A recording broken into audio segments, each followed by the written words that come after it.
Os mensageiros. O Senhor muitas vezes tem me dado a visão das condições e necessidades das joias espalhadas que ainda não vieram à luz da verdade presente. E tem me mostrado que os mensageiros devem abrir caminho até eles tão depressa quanto possível, a fim de levar-lhes a luz. Muitos em torno de nós apenas necessitam que se lhes remova o preconceito e se lhes exponham as evidências de nossa presente posição, procedentes da palavra de Deus, e alegremente receberão a verdade presente. Os mensageiros devem vigiar pelas almas como quem deve delas dar conta. Eles têm que levar uma vida de trabalho e angústia de espírito, enquanto o peso da preciosa, mas não raro, ferida causa de Cristo está sobre eles. Terão de pôr de lado interesses e confortos seculares e ter como seu primeiro objetivo fazer tudo o que estiver em seu poder para promover a causa da verdade presente e salvar almas que estão perecendo. Eles terão também uma rica recompensa. Em suas coroas e regozijo, os que são por eles libertados e finalmente salvos brilharão como estrelas para todo sempre. E por toda a eternidade eles desfrutarão a alegria de haverem feito o que podiam na apresentação da verdade em sua pureza e beleza, de maneira que almas apaixonadas por ela fossem santificadas, desfrutando o inestimável privilégio de se haverem enriquecido e de terem sido lavadas no sangue do Cordeiro e redimidas para Deus.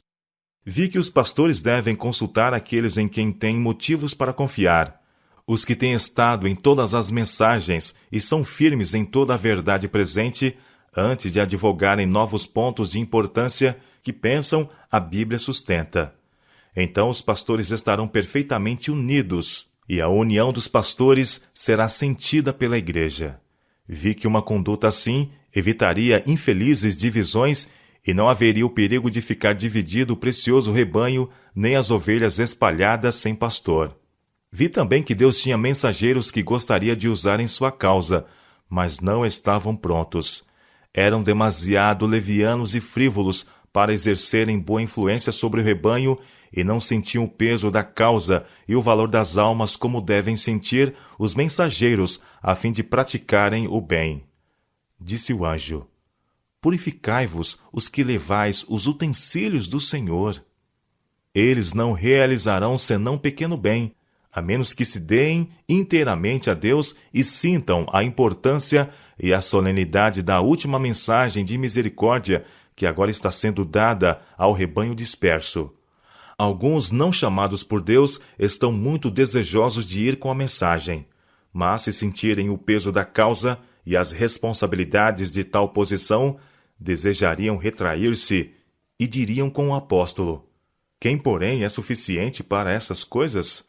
Uma das razões pelas quais se mostram tão desejosos de ir é que Deus não pôs sobre eles o peso da causa.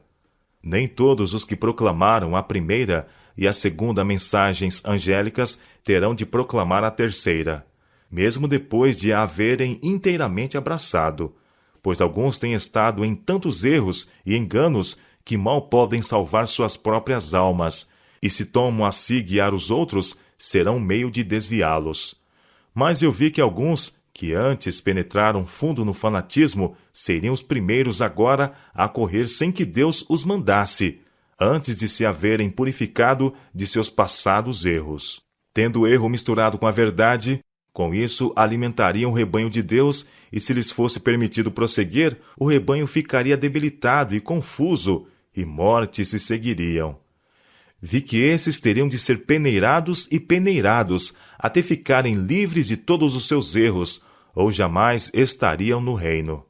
Os mensageiros não podiam ter no juízo e discernimento daqueles que têm estado em erros e fanatismo a confiança que podem depositar nos que têm estado na verdade e não em erros extravagantes.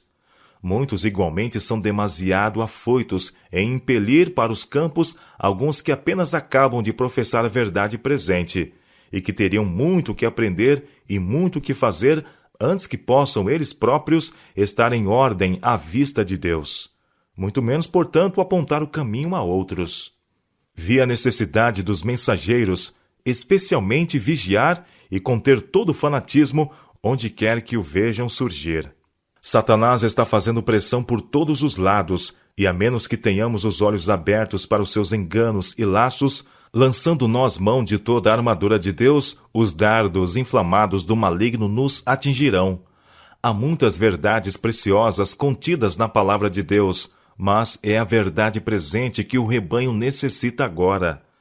Tenho visto o perigo de os mensageiros se afastarem dos importantes pontos da verdade presente, para se demorarem em assuntos que não são de molde a unir o rebanho e santificar a alma. Satanás tirará disto toda a vantagem possível para prejudicar a causa. Mas assuntos como o santuário, em conexão com os 2.300 dias, os mandamentos de Deus e a fé de Jesus são perfeitamente apropriados para esclarecer o passado movimento adventista e mostrar qual é a nossa presente posição, estabelecer a fé do vacilante e dar a certeza do glorioso futuro. Estes, tenho frequentemente visto, são os principais assuntos sobre que os mensageiros se devem demorar. Se os escolhidos mensageiros do Senhor tivessem de esperar que cada obstáculo fosse removido do seu caminho, muitos jamais sairiam à procura da ovelha extraviada. Satanás apresentaria muitas objeções a fim de afastá-los do dever.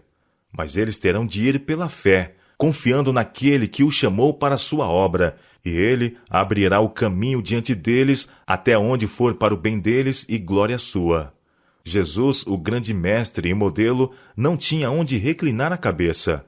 Sua vida foi uma vida de trabalhos, tristeza e sofrimento. Afinal, ele se deu por nós. Aqueles que, no lugar de Cristo, procuram que as almas se reconciliem com Deus e que esperam reinar com Cristo em glória, têm que esperar ser pacientes dos seus sofrimentos aqui. Os que com lágrimas semeiam, com júbilo ceifarão. Quem sai andando e chorando enquanto semeia, voltará com júbilo, trazendo seus feixes. Salmo 126, versos 5 e 6.